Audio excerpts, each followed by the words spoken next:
अस्सलाम वालेकुम जी। आज हम बात करेंगे सदियों के सिंगर मोहम्मद रफ़ी साहब पर। उनकी बरसी भी है और इस मौका पर हमने सोचा कि कुछ क्यों ना उनकी यादों को थोड़ा सा ताज़ा किया जाए और उनका एक गीत मैं आपकी नज़र भी करती हूँ। गो कि मैं एक बहुत अच्छी सिंगर नहीं हूँ, बल्कि सिंगर नहीं हूँ, मेरा काम सिंगिंग नहीं है, मेरा काम लिखना लिखाना है और जर्नलिज़म करना है।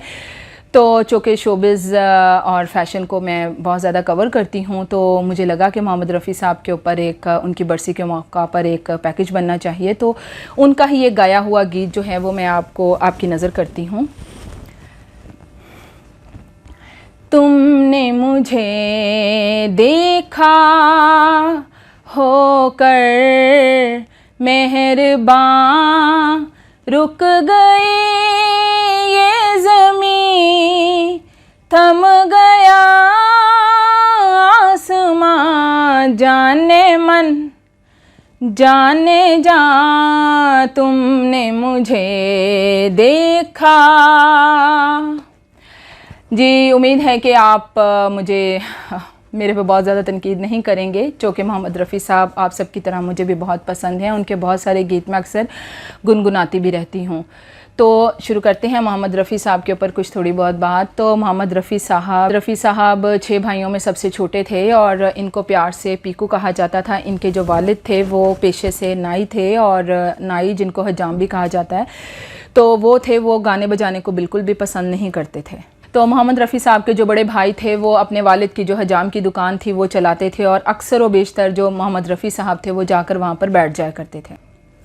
जी, मोहम्मद रफ़ी साहब के घर के बाहर से एक फ़कीर जो हैं वो तकरीबन हर रोज़ जो है वो गाते बजाते हुए गुज़रते थे, और मोहम्मद रफ़ी को पता नहीं क्या उनमें कशिश नज़र आती थी, या मोहम्मद रफ़ी साहब को क्या उनकी आवाज़ में ऐसा लगता था कि वो उनके पीछे दौड़े चले जाते थे। यहाँ से अंदाज़ा लगाया जा सकता है कि मोहम्मद रफ़ी साहब को म्यूज़िक से इतना लगाव था कि एक फ़कीर जो है उनके घर के बाहर से गाना गाते हुए गुजरते थे तो वो उसके पीछे भाग पड़ते थे, वो उसको सुन रहे होते थे। ना सिर्फ उसको सुनते थे बल्कि उसकी तरह गाने की कोशिश भी करते थे। तो ऐसा हुआ कि मोहम्मद रफ़ी अपने भाई की दुकान पर, जिसे वालिद की दुकान भी कह सकते हैं, वहाँ पर अकेले बैठे हुए थे। तो उन्होंने उसी फ़कीर की आवाज़ में जो है वो गाना शुरू कर दिया, और उनकी आवाज़ इर्द गिर्द के लोगों ने जब सुनी तो वो महसूर कुन आवाज़ थी, उन्होंने इतना वो उससे महजूज़ हुए कि वो फिर हर रोज़ वहाँ पर आने लगे और मोहम्मद रफ़ी से फरमाइश करने लगे कि आप प्लीज़ हमारे लिए गाना गाया करें। जी, कहा जाता है कि एक बार मोहम्मद रफ़ी साहब के जो बड़े भाई हैं वो KL सहगल के प्रोग्राम में रफ़ी साहब को ले गए, और वहाँ पर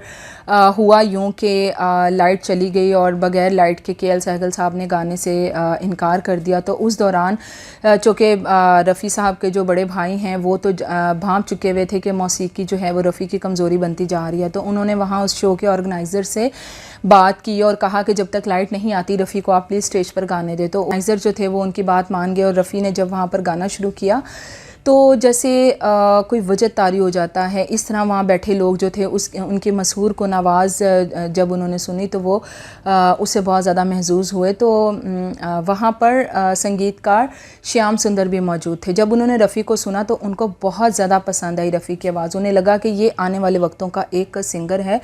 तो उन्होंने रफ़ी साहब को मुंबई आने की दावत दे दी।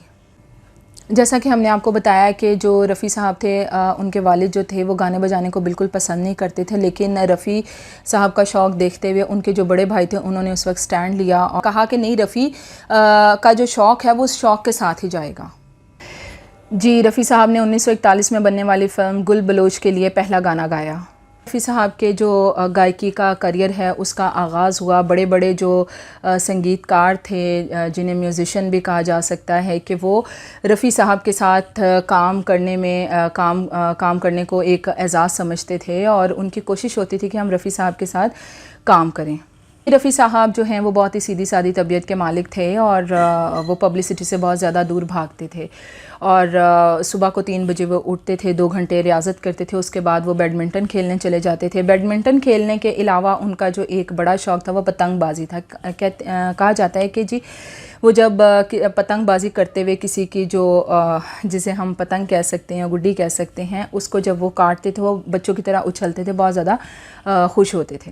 हाँ जी, उनकी अहलिया जो हैं वो कई इंटरव्यूज़ में ये बता चुकी हैं कि शोहरत के बाद भी वो बिल्कुल भी नहीं बदले थे, बल्कि उन्हें जब भी टाइम मिलता था, जब भी फ़ुर्सत मिलती, बल्कि फ़ुर्सत निकाल कर अपने जो रिश्तेदार थे, अहबाब थे, उनको घर में बुलाते थे, दोस्तों को अपने घर में बुलाते थे, उनके साथ वक्त बिताते थे। और उनकी अहलिया कहती कि मुझे कहा करते थे कि ये आए और इनकी पसंद के खाने बनाया करो।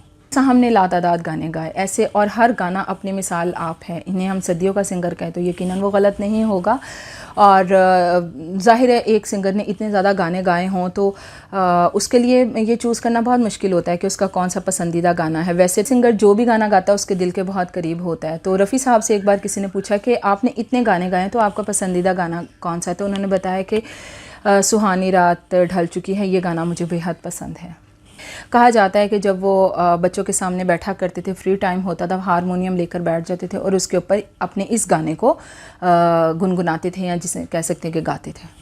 रफ़ी साहब फ़िल्में भी देखा करते थे, फ़िल्में देखने के बहुत ज़्यादा शौकीन थे। फ़िल्म शोले जो है वो उन्होंने 3 बार देखी थी। शम्मी कपूर और धर्मेंद्र साहब के वो बहुत ज़्यादा करीब थे, और शम्मी कपूर तो कहते थे कि जो रफ़ी साहब की आवाज़ नहीं, ये मेरी अपनी आवाज़ है। तरह से जो धर्मेंद्र साहब हैं, धर्मेंद्र साहब ने भी मुझे एक बार बताया था, वो कहने लगे कि जब रफ़ी साहब का इंतकाल हुआ तो ऐसा लगा कि मेरे जिस्म से जान निकल गई, मेरी रूह चली गई हो। उनका कहना था कि जब मुझे पता चलता था कि मेरी फ़िल्म के जो गाने हैं वो रफ़ी साहब ने गाए हैं तो मेरी रूह खिल उठती थी जैसा। और ये भी उन्होंने बताया, वो कहने लगे कि हम अदाकार हैं तो हम कोई खुल के चॉइस नहीं रख सकते, तो लिहाजा मैं ये कह नहीं पाता था कि रफ़ी साहब का ही गाना हो, लेकिन जहाँ पर कह सकता था मैं कह दिया करता था कि जी रफ़ी साहब का जो गाना है, मेरे पे जितने भी गाने पिक्चराइज होंगे वे रफ़ी साहब ने ही गाए हों।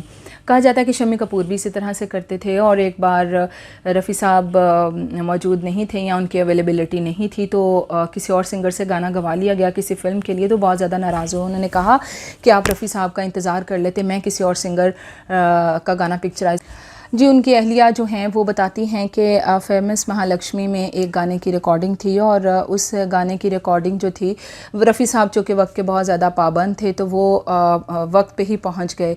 तो जब उन्होंने वहाँ पर पहुँचे तो भी रिकॉर्डिंग शुरू नहीं हुई थी। उन्होंने देखा कि बाहर एक साजिंदा खड़ा है, तो रफ़ी साहब ने पूछा भाई तुम यहाँ पर क्या कर रहे हो, तो वो बड़ा सैड होकर और उदास होकर बोला रफ़ी साहब मुझे पहले कहा गया था कि आप यहाँ पर इस गाने में साजिंदा के तौर पर आओगे, लेकिन वो कह रहे कि अब तो लोग पूरे हो गए हैं। तो वो ये कहकर ख़ामोश हो गया और काफ़ी उसके चेहरे पर उदासी थी। तो रफ़ी साहब ने उन्हें बोला कि आप प्लीज़ कहीं जाइएगा नहीं जब तक मैं बाहर नहीं आ जाता। रफ़ी साहब जब अपनी रिकॉर्डिंग ख़त्म करके बाहर आए तो उस शख्स को ढूंढने लगे, और उस शख्स को ढूंढने लगे तो रफ़ी साहब परेशान हुए, उनको लगा शायद वो चला गया। तो पता चला कि वो शायद कहीं चाय पीने चला गया या कहाँ, तो उसे बुलाया गया जब तो वो हाज़िर हुआ, और रफ़ी साहब ने अपना जो सेक्रेटरी था उसे बोला कि भाई आज की जो रिकॉर्डिंग के हमारे पैसे वो सारे के सारे इसको दे दो। तो जो वो साजिंदा था वो एकदम से उसकी आंखों में आंसू आ गए और उसने बोला कि सर नहीं, ये बहुत बड़ी रकम है, ये मैं नहीं ले सकता। तो रफ़ी साहब ने कहा कि नहीं, जैसा मैं कह रहा हूँ तुम वैसा करो, तुम इस रकम को पकड़ो और तुम चले जाओ। तो वो बहुत ज़्यादा शुक्रिया अदा करता हुआ वहाँ से चला गया, और जब गाड़ी में रफ़ी साहब बैठे तो उनके सेक्रेटरी ने पूछा सर ये आपने क्या किया, कि आपने तो आज की सारी कमाई जो थी उस लड़के को दे दी। तो रफ़ी साहब ने कहा कि देखो आज जब वो घर से निकला होगा तो उसने अपने घर वालों से कहा होगा कि आज मेरी रिकॉर्डिंग है, तो जाहिर है रिकॉर्डिंग है तो शाम को से पैसे तो मिलने थे, तो उसकी रिकॉर्डिंग तो मतलब आज हुई नहीं है। तो जाहिर है जब उसके घर वालों को पता था कि रिकॉर्डिंग पे जा रहा है, बीवी ने कोई फरमाइश की होगी, बच्चों ने फरमाइश की होगी, वो घर जाके क्या मुँह दिखाता। तो इसलिए मुझे लगा कि मुझे ये जो कमाई है वो इसको दे देनी चाहिए ताकि जो इससे फरमाइशें की गई होंगी ये जाकर उनको पूरा करे। तो रफ़ी साहब की शख्सियत ऐसी थी। अच्छा जी, रफ़ी साहब जो थे वो उनकी आवाज़ में वैरायटी इस तरह से थी कि मतलब वो समझ जाते थे कि जो एक्टर है वो किस तरह का उसका बॉडी लैंग्वेज है, वो किस तरह के एक्सप्रेशंस रखता है, वो किस तरह का डांस करता है। राजेंद्र कुमार हों, दिलीप कुमार हों, इवन वो तो जॉनी वॉकर जो हैं कॉमेडियन, उनके लिए भी अगर गाते थे तो उनकी आवाज़ में वो चीज़ महसूस होती थी कि जिससे सुनने वाले को लगता था ये यकीनन जॉनी वॉकर के ऊपर ही गाना जो है वो पिक्चराइज हुआ होगा। रफ़ी साहब को ये कमाल हासिल था कि वो हर एक्टर की जो एक्टिंग है उसको बहुत ज़्यादा समझ कर गाते थे ताकि जब वो उसको आवाज़ दें तो ऐसा लगे कि वो रफ़ी नहीं गा रहा, वो एक्टर ही गा रहा। और मेरा ख्याल है कि ये किसी भी सिंगर की सबसे बड़ी एक खूबी होती है और सबसे बड़ी जीत होती है कि उसकी आवाज़ जिस भी आर्टिस्ट को दी जाए तो ऐसा महसूस हो कि वो उसी आर्टिस्ट की आवाज़ है। वैसे तो रफ़ी साहब किसी से झगड़ा करते नहीं थे, उनका झगड़ा किसी से होता नहीं था, लेकिन एक बार रॉयल्टी के मामले में लता मंगेशकर से उनकी कुछ अनबन हो गई। जो रफ़ी साहब थे वो कहते थे कि हम जब हमें प्रोड्यूसर्स पैसे दे देते हैं तो रॉयल्टी नहीं लेनी चाहिए हमें, जबकि लता मंगेशकर बज़िद थी कि प्रोड्यूसर से हमें रॉयल्टी लेनी चाहिए। ये मसला काफ़ी खिंचता चला जा रहा था। एक बार मुकेश साहब ने रफ़ी साहब से पूछा कि आप एक तरफ हैं, लता एक तरफ है, तो किया क्या जाए, इस मसले का हल क्या है। तो लता भी वहीं पर बैठी हुई थी, लता साहिबा वहीं पर बैठी। रफ़ी साहब ने कहा कि इस महारानी से पूछो। तो महारानी लफ्ज़ जो था वो लता साहिबा को बहुत ज़्यादा बुरा लग गया। तो लता ने कहा कि ये आप क्या कह रहे हैं। तो उन्होंने कहा, रफ़ी साहब ने आगे से कहा कि लता अगर तुम इसी तरह से अड़ी रहोगी तो मुझे नहीं लगता हम साथ में गाना गा सकते, क्योंकि मैं रॉयल्टी के ख़िलाफ़ और तुम चाहती हो कि रॉयल्टी मिले। तो लता साहिबा को ये बात बहुत बुरी लगी। लता ने उसी रात जो है प्रोड्यूसर्स को कॉल की और कॉल करके कहा कि मैं और रफ़ी अब आइंदा से गाना साथ नहीं गाएंगे। रफ़ी साहब भी उधर से अड़े हुए थे क्योंकि वो रॉयल्टी के अगेंस्ट थे। तो इस तरह से तकरीबन 5 साल तक इन दोनों ने इकट्ठे गाना नहीं गाया था। इस दौरान जो आशा भोसले साहिबा, उनको रफ़ी के साथ जो है काफ़ी गाने गाने का जो है वो मौका मिला। फिर एक वक्त ऐसा आया कि इनका जो 5-7 साल गुजरने के बाद इनका तनाव जो है वो ख़त्म हुआ। फिर अगेन इन्होंने एक दूसरे के साथ गाना जो है वो शुरू किया। वक्त ऐसा भी आया कि किशोर कुमार साहब का जो डंका था वो पूरे मुल्क में बजने लगा और रफ़ी साहब थोड़ा सा मतलब ज़ाहिर है पहले रफ़ी साहब को जहाँ 100% गाने मिलते थे वहाँ पर 80% रफ़ी को साहब को मिलने लगे, 20% किशोर कुमार को मिलने लगे। एक वक्त ऐसा भी आया कि रफ़ी से ज़्यादा गाने जो थे वो किशोर कुमार को मिलने लगे। और जब फिल्म आराधना बहुत ज़्यादा सुपर हिट हो गई तो उस वक्त संजय गांधी ने किशोर कुमार को एक प्रोग्राम पेश करने के लिए कहा। तो किशोर कुमार भी बहुत ही सादी तबीयत के थे और ब्लंट थे, जो मुंह में आता था बोल देते। उन्होंने बोल दिया जी मैं तो बगैर पैसों के गाना नहीं गाऊंगा।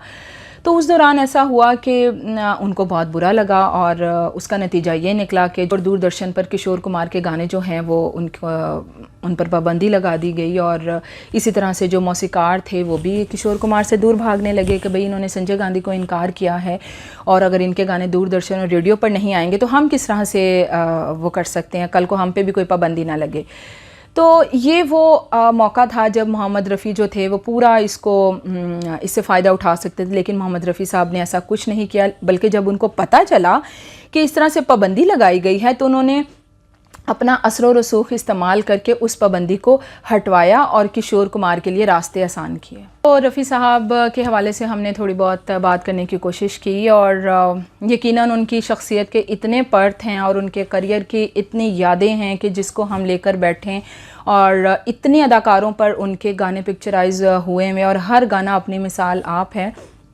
और इस सब पर अगर हम बात करने बैठे तो पता नहीं घंटों प्रोग्राम्स हमें करने पड़ेंगे। और मुझे लगा कि ये छोटी छोटी चीज़ें जो हैं वो मैं आपसे कुछ शेयर करूं, तो उम्मीद है आपको हमारा ये प्रोग्राम पसंद आया होगा।